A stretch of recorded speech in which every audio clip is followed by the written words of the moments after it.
Dhaka medical college হাসপাতালের যে জাতীয় বার্ন ইউনিট, সেখানে একটা হৃদয় বিদারক পরিস্থিতি। একের পর এক আমি দেখতে পাচ্ছি 1, 2, 3, 4টি অ্যাম্বুলেন্স এখানে এসছে। শিক্ষার্থীরা, তাদের বন্ধু বান্ধব যারা গুরুতর ভাবে আহত, এবং ধারণা করা হচ্ছে এদের বেশিরভাগেরই শরীরের বিভিন্ন অংশ পুড়ে গেছে। কারণ যে বিমানটি বিধ্বস্ত হয়েছে সেটি মূলত প্রশিক্ষণ বিমান ছিল, এবং প্রশিক্ষণ বিমান বলেই এর ভিতরে নানা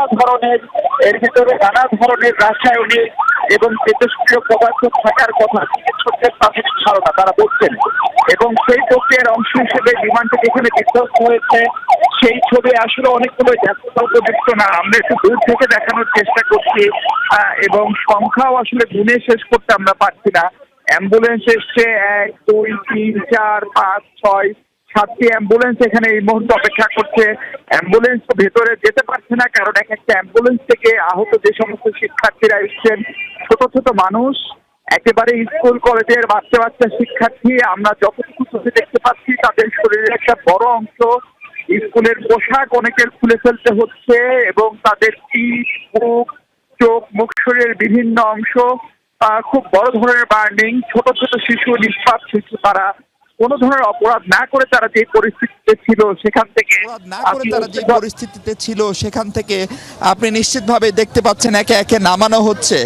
এই শিশুগুলোর জন্য ঢাকা মেডিকেল কলেজের বার্ন ইউনিট, তাদের চিকিৎসার জন্য ধারণা করা হয় বাংলাদেশে এটিই সবচেয়ে ভালো প্রতিষ্ঠান। ফলে সেখানে তাদের আনা হয়েছে, এবং তাদের অনেকের সঙ্গেই তাদের অভিভাবকরাও নেই।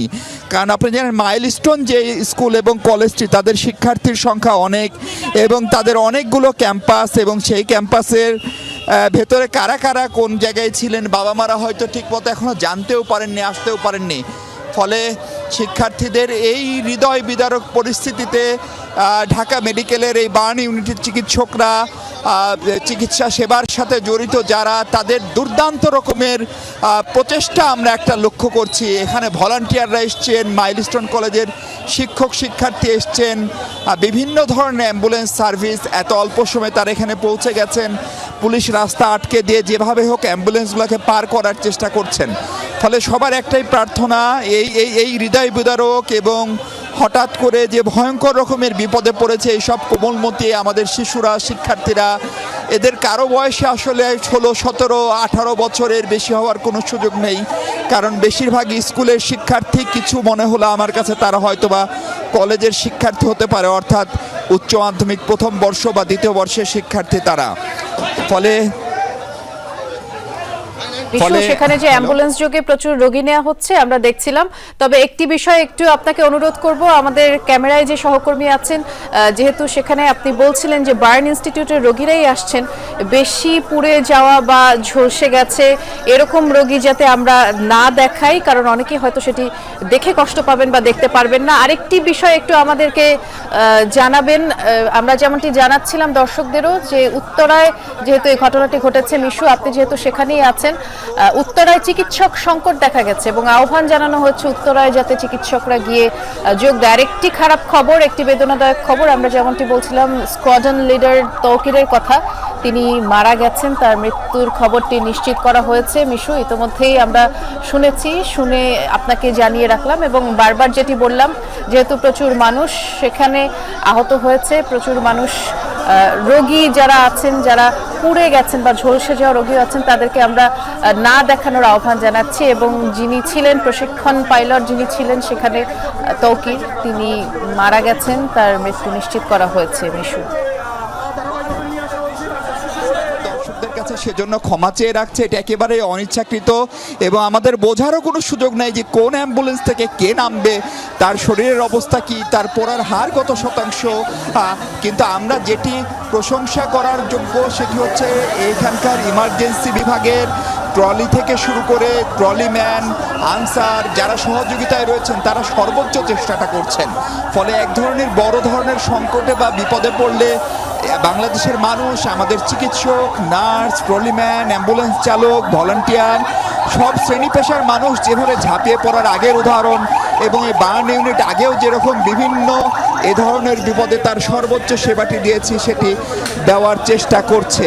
আমি যখন আসি তখন 7টি অ্যাম্বুলেন্স এসেছিল, প্রত্যেকটি অ্যাম্বুলেন্সই পরিপূর্ণ, মানে একটা অ্যাম্বুলেন্সে কোনো অ্যাম্বুলেন্সে আসলে একজন রোগীকে বা একজন শিক্ষার্থীকে আনা হয়েছে তা না, সবগুলোতে একাধিক 3 জন 4 জন গাদাগাদি করে আনা হচ্ছে। আমি এখন পর্যন্ত যদি ভুল না গুনে থাকি তাহলে সেই 7টির পরে আরও 5টি অ্যাম্বুলেন্স এসে পৌঁছালো।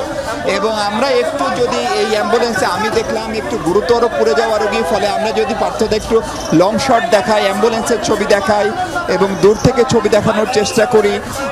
ফলে আমরা একজন শিক্ষক সম্ভবত দেখলাম, তিনিও তার শরীরের, তিনি সিনিয়র মানুষ, হয়তো 40-এর মতো বয়স হবেন প্রাথমিক ধারণা, আমার চোখে দেখে যে ধারণা সেটা বলছি। তার শরীরের সামনের এবং পেছনের পুরো অংশ এবং চোখ ছাড়া মুখের প্রায় পুরো অংশ আসলে পুড়ে গেছে। আমি জানি না, চিকিৎসকরা ভালো বলতে পারবেন কত শতাংশ বার্ন হয়। আমাদের অতীত অভিজ্ঞতা বলে যে পুড়ে যাওয়ার ঘটনায় শ্বাসনালী যদি পুড়ে যায় কারো এবং কারো শরীরে যদি 70-80% মতো পুড়ে যায় তাহলে আসলে তাদেরকে গুরুতর রোগী হিসেবে বিবেচনা করা হয় এবং তাদেরকে বাঁচিয়ে তোলার জন্য চিকিৎসকদের অনেক চেষ্টার পরেও তাদের একটা অংশকে আসলে বাঁচিয়ে তোলা সম্ভব হয় না।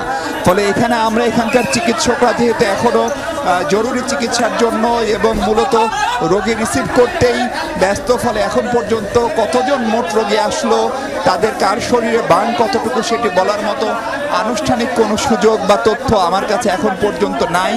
আর আমরা জানি না, ঘটনাটি বলে রাখি, কিছুক্ষণ আগে দুপুর 2টার কিছুক্ষণ আগে বাংলাদেশ বিমান বাহিনীর একটি প্রশিক্ষণ যুদ্ধ বিমান অনাকাঙ্ক্ষিতভাবে সেটি দুর্ঘটনার শিকার হয়, সেটিতে বিস্ফোরণ ঘটে।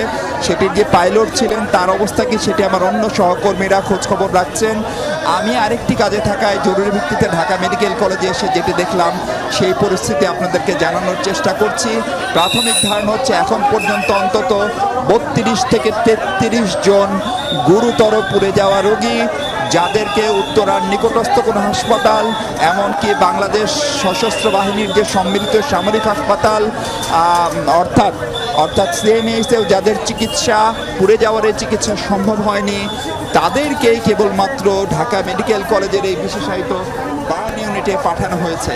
ফলে এখান থেকে আমরা যেটা বুঝতে পারি সেটা হচ্ছে ঘটনার ভয়াবহতার মাত্রা। এবং যেহেতু মাইলস্টোন স্কুল অ্যান্ড কলেজ সেটা একটি বড় স্কুল, শিক্ষার্থীর সংখ্যা অনেক বেশি এবং একটি পুরো ভবন, তাদের ওই পুরো এলাকাটি তাদের নিজস্ব ভবন এবং সেই ভবনের উপরে পড়েছে। ফলে সেই ভবনটি ঠিক কত তলা ছিল, আমি আগে যখন মাইলস্টোন কলেজে যাওয়ার বা দেখার সুযোগ হয়েছে সেখানে আমরা দেখেছি 8 তলা 9 তলা পর্যন্ত তাদের বিল্ডিংগুলো এবং প্রত্যেকটি ভবনেই প্রত্যেকটি ফ্লোরেই কিন্তু ক্লাসরুম রয়েছে। ফলে যেহেতু স্কুল কলেজ খোলা ছিল ভেতরের দিকে, ফলে কত শিক্ষার্থী ঠিক এরকমভাবে এই দুর্ভাগ্যের শিকার হয়েছেন আমরা জানি না, এখন পর্যন্ত বলা সম্ভব না। আমরা দেখতে পাচ্ছি ঢাকা মেডিকেল কলেজের বার্ন ইউনিটের একদম ওয়ার্ড বয়, পরিচ্ছন্নতা কর্মী থেকে শুরু করে তারা এখানে এক ধরনের প্রস্তুতি নিয়ে রাখছে, একদম ট্রলি থেকে শুরু করে, অর্থাৎ রোগী আসলেই তাদেরকে যেন ন্যূনতম প্রাথমিক চিকিৎসাটি দেওয়া যায় এবং তাদেরকে বাঁচানোর জন্য যে চেষ্টা করা যায় সেটার জন্য একযোগে কাজ চলছে। এটি এমন একটি ঘটনা যে ঘটনার জন্য আসলে কাউকে সরাসরি দোষারোপ বা দায়ী করার সুযোগ নেই, কিন্তু তারপরেও আমাদের চিকিৎসকরা সেটি করছেন। এই মুহূর্তে আমরা দেখছি যে 12টির মতো অ্যাম্বুলেন্স আমি আসার পরে থামলো এবং সব মিলিয়ে একটা প্রাথমিক ধারণা ওয়ার্ড বয় বা যারা রিসিভ করছেন বা পুলিশের কর্মকর্তা, তাতে 30 থেকে 32 জনের মতো রোগী এরই মধ্যে হয়তো এখানে এসে পৌঁছেছেন। সংখ্যাটি একটু এদিক সেদিক হতে পারে, যদি কম বেশি হয় সেটি আমাদের অনিচ্ছাকৃত ভুল। আমরা এটিও দেখছি যে বার্ন ইউনিটের বিভিন্ন চিকিৎসক যারা এখানে হয়তো ডিউটিতে ছিলেন না, তাদেরকেও ইমার্জেন্সি ভিত্তিতে কল করা হচ্ছে। একের পর এক সে চিকিৎসকরাও আসছেন, কারণ আপনি জানেন এখানে শিফটের ডিউটি, ফলে স্বাভাবিক অবস্থায় শিফটে যতজন চিকিৎসক, নার্স, ওয়ার্ড বয় থাকে, এখনকার পরিস্থিতি আসলে আর সেরকম না। এটি একটি জরুরি অবস্থা, জরুরি পরিস্থিতি এই মেডিকেলে উদ্ভব হয়েছে। ফলে বার্ন ইউনিটের পরিচালক এবং কর্তৃপক্ষের পক্ষ থেকে হুইল চেয়ার থেকে শুরু করে সব ধরনের অ্যারেঞ্জমেন্ট করে রাখা হয়েছে এবং কর্তব্যরত বাইরে, শিফটের বাইরে যে সমস্ত চিকিৎসক ছিল তাদেরকে তারা জরুরি ভিত্তিতে তলব করেছেন, তারা আসতে শুরু করেছে।